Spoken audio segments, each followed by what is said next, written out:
उन्होंने वो सांस ली। बोले, बड़े भाग्यवान हो, आज का लेखक बड़ा सुविधाभोगी हो गया है। थोड़ी देर बाद उन्होंने कहा, जरा मेरा पीकदान उठाओ। मैंने पीकदान उठाया। वे पीक थूकने ही वाले थे कि मैंने कहा, रुकिए, आपको थूकने में मेहनत करनी पड़ेगी। ऐसा करिए, अपना पीक मेरे मुंह में डाल दीजिए, मैं आपकी तरफ से थूक दूंगा। उन्होंने पीक मेरे मुंह में भर दिया और मैंने उसे पीकदान में थूक दिया। वे बोले, कुछ ख्याल मत करना, मुझे पड़े रहने की तनख्वाह मिलती है। अगर उठूंगा तो रिपोर्ट हो जाएगी और पैसा कट जाएगा। दोस्तों, आज मैं प्रस्तुत कर रहा हूं हरिशंकर परसाई जी का एक और व्यंग, असुविधाभोगी। दोस्तों, इससे पहले कि मैं आपको ये व्यंग पढ़कर सुनाऊं, आपसे एक छोटा सा निवेदन करना चाहता हूं। अपना एक कीमती पल निकालकर इस चैनल को सब्सक्राइब कर लीजिए, और यदि आप कमेंट भी कर सकें तो कहना ही क्या। मुझे ये भी बताएं कि आप कौन से और व्यंग सुनना पसंद करेंगे। मेरे कोई लेखक मित्र यदि सुन रहे हों और अपनी रचनाएं मुझे भेजना चाहते हों जिन्हें मैं यहां पढ़कर सुना सकूं, तो उनका स्वागत है।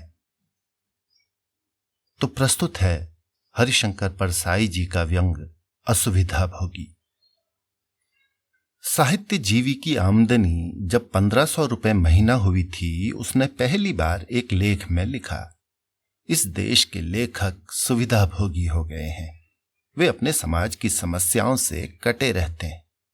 साहित्य जीवी जब परीक्षा जीवी, पेपर जीवी और कमिटी जीवी भी हो गया और आमदनी 2500 रुपए पर पहुंच गई, तब वो साल में 4 बार कहने लगा, इस देश के लेखक सुविधाभोगी हो गए हैं। जब वो पाठ्य पुस्तक जीवी, पुरस्कार जीवी और संपादक जीवी भी हो गया और आमदनी 4000 पर पहुंच गई, तब हर महीने कहने लगा, इस देश के लेखक सुविधाभोगी हो गए हैं, वे समाज की समस्याओं से कटे हुए हैं। मुझ जैसे छोटे लेखक को लगता कि वे बार बार मुझे धिक्कार रहे हैं। मैं भी अपने को धिक्कारने लगा। धिक्कारते धिक्कारते जब परेशान हो गया तो सोचा, उन्हीं के पास जाऊं और अपने पाप स्वीकार लूं। गर्मी की एक दोपहर में उनके बंगले पर पहुंचा। फाटक पर उनके कुत्ते ने मुझे धिक्कारा। उससे क्षमा मांगकर भीतर पहुंचा। वे सोफे पर फैले हुए थे, पान चबा रहे थे। मैं बैठ गया। मेरी तरफ गर्दन घुमाने के लिए उन्हें 5 मिनट कोशिश करनी पड़ी। गर्दन घूम गई, तब उन्होंने कहा, इतनी गर्मी में चले आ रहे हो, काहे से आए? मैंने कहा, साइकिल से। उन्होंने सांस ली। बोले, बड़े भाग्यवान हो, आज का लेखक बड़ा सुविधाभोगी हो गया है। थोड़ी देर बाद उन्होंने कहा, जरा मेरा पीकदान उठाओ। मैंने पीकदान उठाया। वे पीक थूकने ही वाले थे कि मैंने कहा, रुकिए, आपको थूकने में मेहनत करनी पड़ेगी। ऐसा करिए, अपना पीक मेरे मुंह में डाल दीजिए, मैं आपकी तरफ से थूक दूंगा। उन्होंने पीक मेरे मुंह में भर दिया और मैंने उसे पीकदान में थूक दिया। वे बोले, कुछ ख्याल मत करना, मुझे पड़े रहने की तनख्वाह मिलती है। अगर उठूंगा तो रिपोर्ट हो जाएगी और पैसा कट जाएगा। दोपहर जब चढ़ी तो वे बोले, तुम यहीं बैठो, गर्मी बढ़ गई है, मैं 2 घंटे फ्रिज में लेटूंगा। उन्होंने बड़ा सा फ्रिज खोला। उसमें उनका बिस्तर लगा हुआ था। वे बिस्तर पर लेट गए। मैं बैठा रहा। 2 घंटे बाद वे फ्रिज से निकले। बोले, हाँ, अब हाल चाल सुनाओ। मैंने कहा, कुछ सुनाऊंगा तो आपके कानों को तकलीफ होगी। उन्होंने कहा, हम थोड़ी तकलीफ उठाने की भी इच्छा रखते हैं। दिन भर में अगर जरा सी भी तकलीफ नहीं हुई तो जीवन नीरस मालूम होता है। मैं सिर्फ एक कान को तकलीफ दूंगा।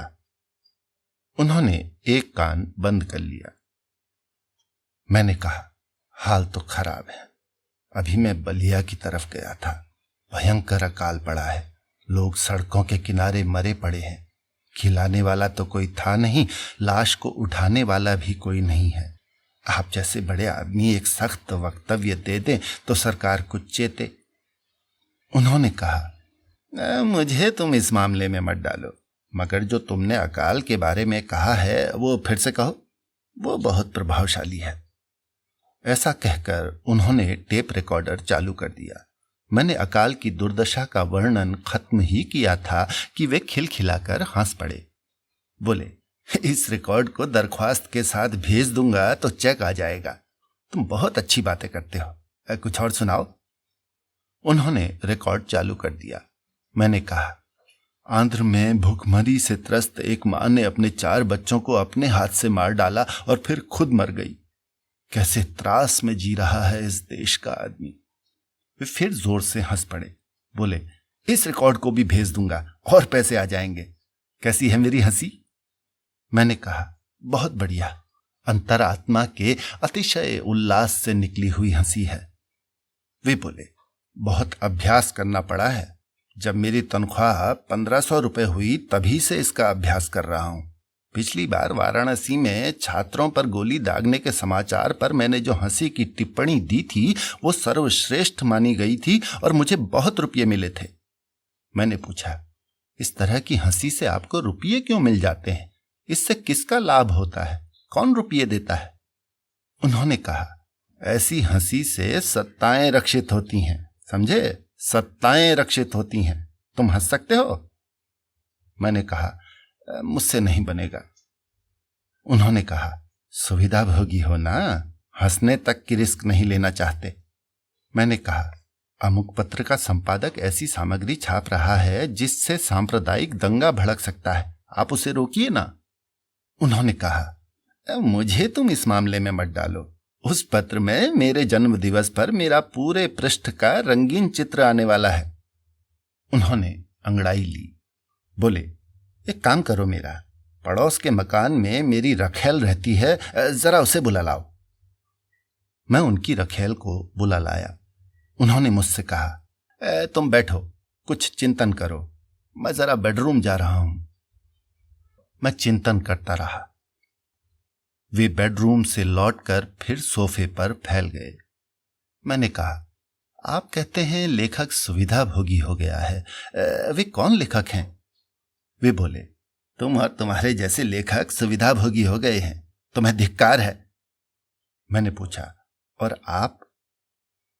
उन्होंने जवाब दिया, हम तो सारी सुविधाओं से वंचित हैं।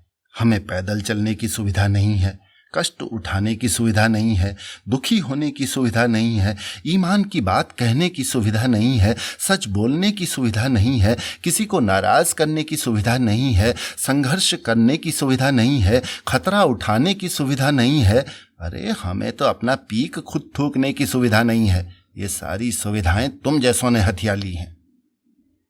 मैं सचमुच अपने को अपराधी महसूस करने लगा।